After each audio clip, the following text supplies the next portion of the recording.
Hey guys, One Up Gamer here. Now, I know when I usually make these videos, I open up with some sort of sketch or an intro leading into the game I'm reviewing for the day, but long story short, I tried to write one for about 30 minutes while I was working on this script, and I could not think of one thing that wasn't either completely pointless or irrelevant or both. So we're just gonna dive right into it. Bugs Bunny's Crazy Castle on the NES. Now this game here... You! Okay, 3 questions. 1, who the hell are you? 2, why are you cursing at me? And 3, seriously, do we not have any budget for actors other than me on this show? You don't think anyone's gonna wonder why every character on this show looks exactly like me except wearing a different shirt? I swear to God, I gotta talk to the accountant on this. This is getting ridiculous. The Angry Video Game Nerd already reviewed this game, you load of... Oh, God. An AVGN fan? Should have known this was going to happen. Look, I know the AVGN already reviewed this game, but I have a lot to say about it, too. Yeah, like what? Well, for one, I actually like this game. And for another, the whole Crazy Castle series has an incredibly expansive history that the nerd didn't even touch on in the slightest. Well, then it must not have been important. The nerd tells it like it is, so if he didn't talk about the history of the game, it must not be important. Really?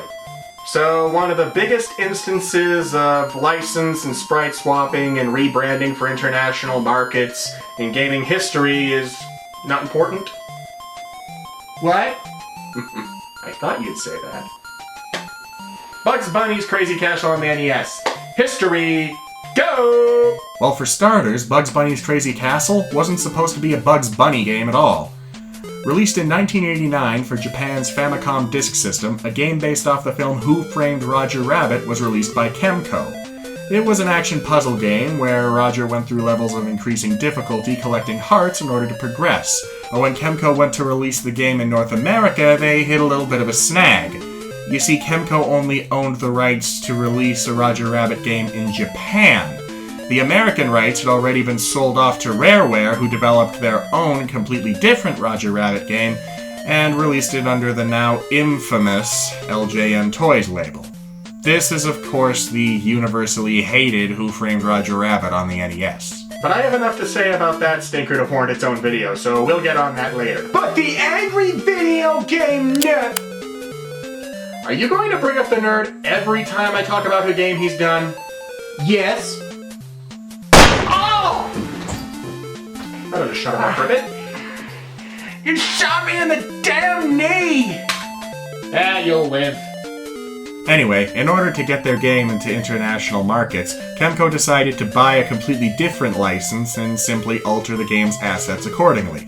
This resulted in Roger Rabbit and the hearts he collected becoming Bugs Bunny and Carrots, and the enemies, such as the Weasels, the Gorilla Bouncer from the Ink and Paint Club, and Judge Doom, becoming Sylvester, Wile E. Coyote, and Daffy Duck. And with that, Bugs Bunny's Crazy Castle was born. And personally, I think it's pretty darn good. Now, the graphics are nothing to write home about, but the sound is freaking sweet. It's extremely catchy and really gets me into the game.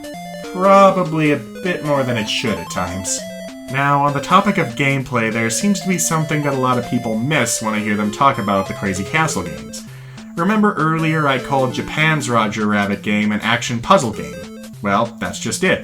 The Crazy Castle games are puzzle games. Now, I know it doesn't look like it, but when you look at how the game's mechanics work and how the levels are built, you'll see what I mean.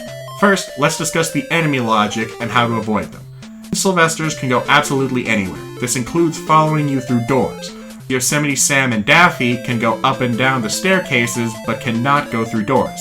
And Wile E. Coyote can only walk back and forth on the platform he's already on, which makes him super easy to dodge. Sorry, Wile E.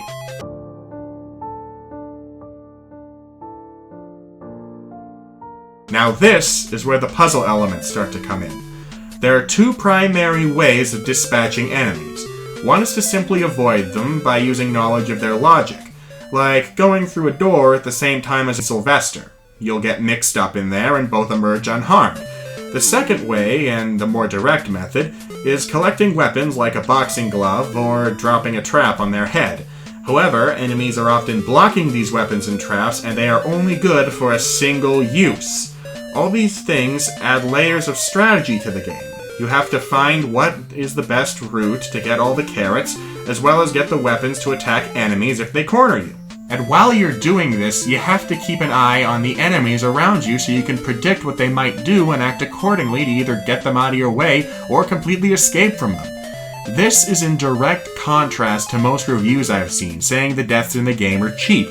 But the fact is, 9 times out of 10, it is the player's fault. They made a mistake in predicting an enemy, or they went the wrong way. I played this game for hours just for this video, and every death I can safely say was my fault. The controls to the game are tight, responsive, and simple. Move with the D-pad left and right, go up and down stairs and through pipes and doors with up and down, and use weapon with B if you happen to have one. The end. But above all, the thing that keeps this game fun for me is its fast pacing. The levels are very small and easy to beat once you figure out how, and Bugs moves quick, and this makes for some legitimately tense moments when you get close to getting hit by an enemy, since it is one-hit deaths. This is good because without the game's speed, the task of just going around and collecting carrots would get monotonous as hell.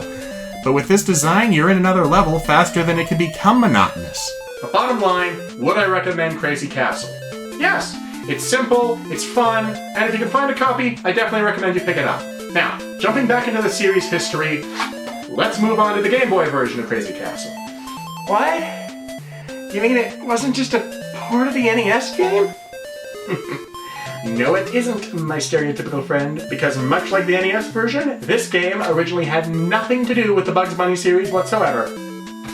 Roll 'em! Released in Japan in 1989, a Game Boy game simply called Mickey Mouse was released by Kemco. A year later, that same game was released in America with a license again swapped to Bugs Bunny and billed as a port of Crazy Castle. Now, I wasn't able to find out exactly why they switched the license again, but I'd be willing to bet it's the same reason they switched the NES version. This game is great. Just like the NES game, it's well designed, makes you think, and the music is freaking rad. Honestly, I think I like it better than the NES music. Heck, this whole game is an improvement on the NES game. The graphics have been redrawn and now look far more detailed. As well, the game now runs even faster and smoother than the NES game. Now, I'm not sure if this is because the levels are smaller, or Bugs moves a little bit faster, or maybe a little bit of both, but the point is, this game is everything that made the NES game awesome, times 2. And speaking of 2... Crazy Castle 2 on the Game Boy. The history is simple enough on this one. It's Japan's Mickey Mouse 2 switched for the Bugs Bunny license again. But while it plays exactly the same as the others, this one is even better than the first game. Why? Why, another layer of strategy, of course. In this game, instead of collecting carrots, we're collecting keys to open the door to the next level. What's so strategic about that? Nothing.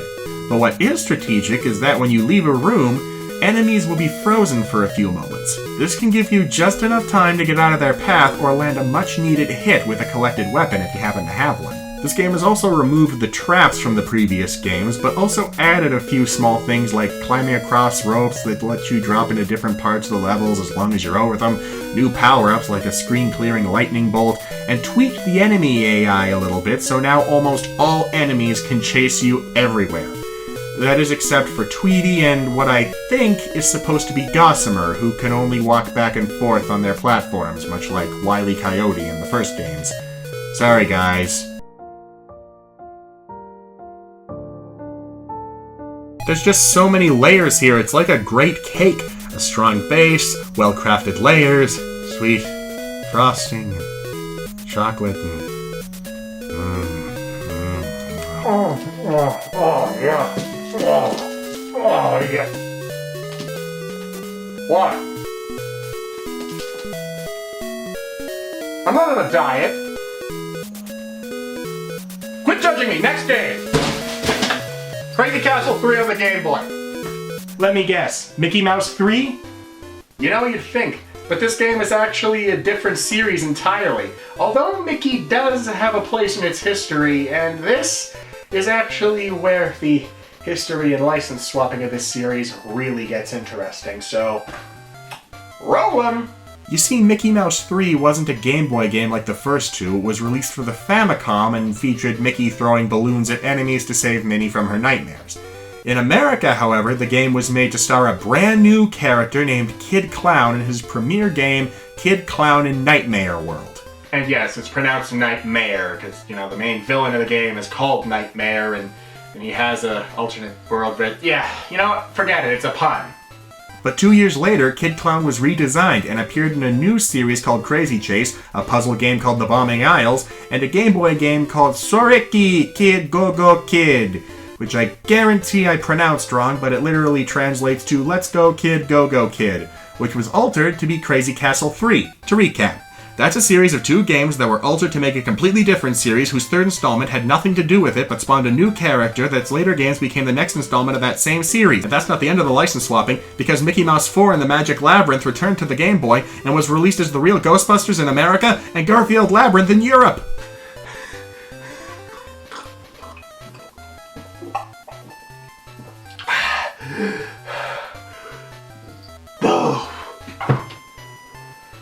Mickey Mouse 5 was just released as Mickey Mouse Magic Wands, though, so not much to say about that. Anyway, Crazy Castle 3. Second, or I suppose third verse, same as the first. Pretty much everything except for the fact that the traps now return and the graphics are now in color. This is exactly the same as Crazy Castle 2. So you're not exactly missing anything if you pass this one up, but if you find it for cheap, it's worth picking up since it's still on its own a great game. Now on to Crazy Castle 4. Oh, what game is it? Tell me! Tell me! Well. Could it be a certain stereotypical nerd is actually interested in what I have to say? No! Just want to know so I can tell you how stupid you are. F*** you. Yeah, sure. Well, interestingly enough, Crazy Castle 4 and 5 are the only games in the series that were designed to be Crazy Castle games, beginning to end. Unfortunately, this is also where the series took a major downturn. Remember at the beginning of this review when I said that without its speed, the task of just collecting carrots would get monotonous as hell? Without the game's speed, the task of just going around and collecting carrots would get monotonous as hell. Thanks, convenient flashback. Well, unfortunately, that's what happened with Crazy Castle 4. First of all, the levels are now much bigger. Now, while this may sound like an improvement in something that would usually progress a series, bugs now move slower than the other games. It might not look like too much of a difference in this footage, but trust me, it feels like a snail's pace compared to the earlier games. Because of this, the game's monotony starts to seep through and it gets really boring before long. But it gets worse. Since the levels are now bigger, the doors and keys are now spread out, few and far between. This leads to long periods of absolutely nothing happening. This is only made worse by the fact that the enemy AI now sucks. Daffy is now the only one who could chase you. All the other characters just walk back and forth on their platforms.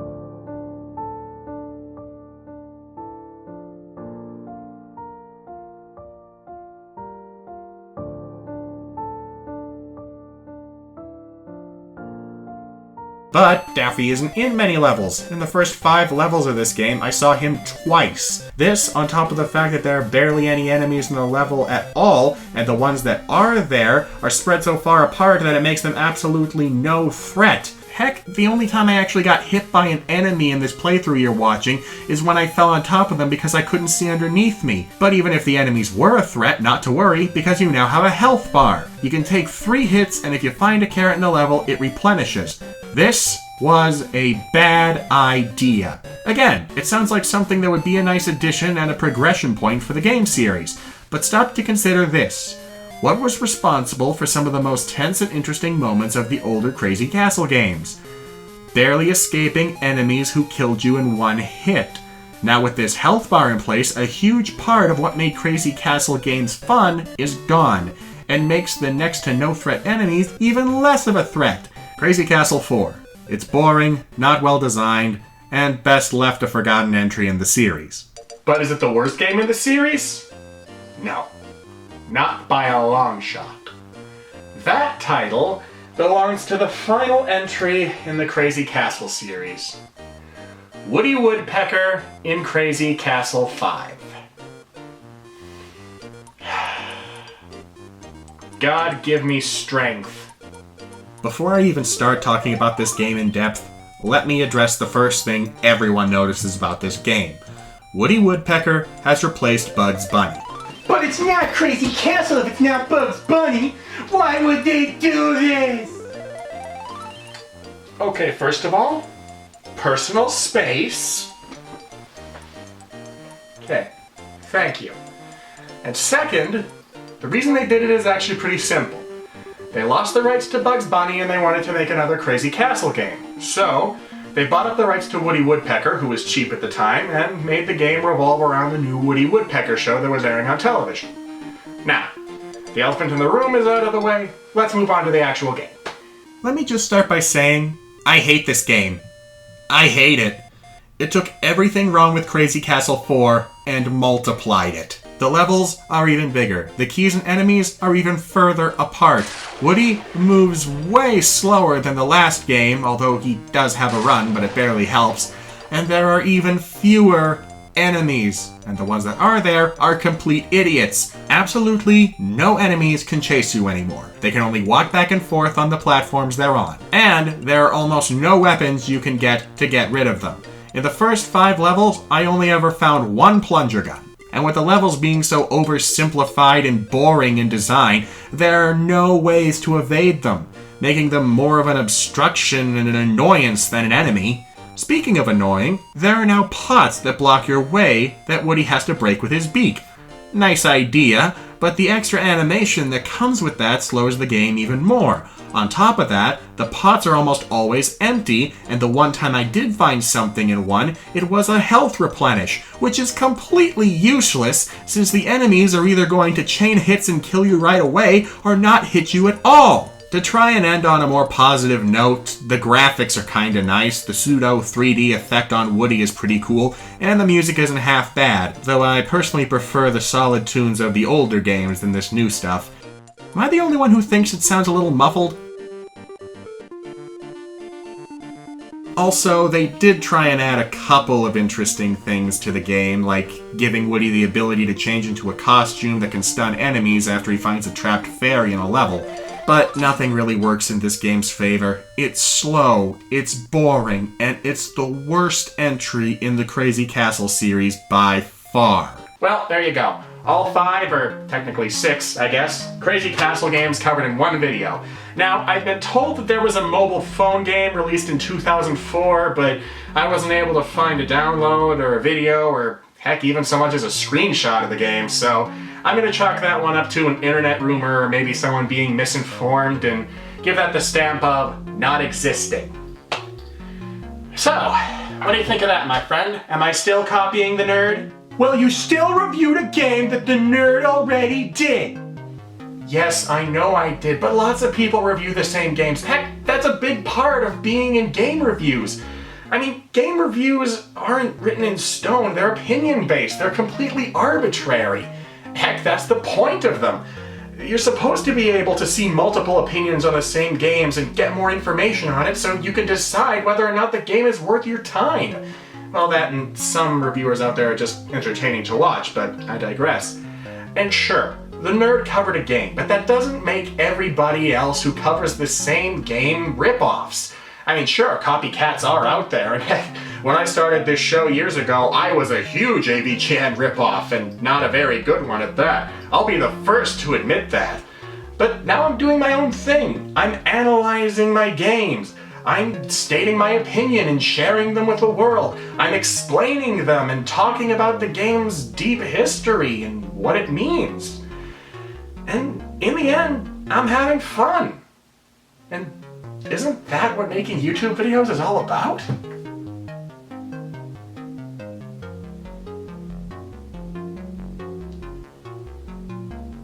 F you, fat ass. Yeah, I probably should have seen that coming. Anyway, guys, I hope you enjoyed the video, but if I'm going to have one out again soon, I'm gonna have to get started right away since I have a big one planned for next episode. So, see you next time on the One Up Gamer Show.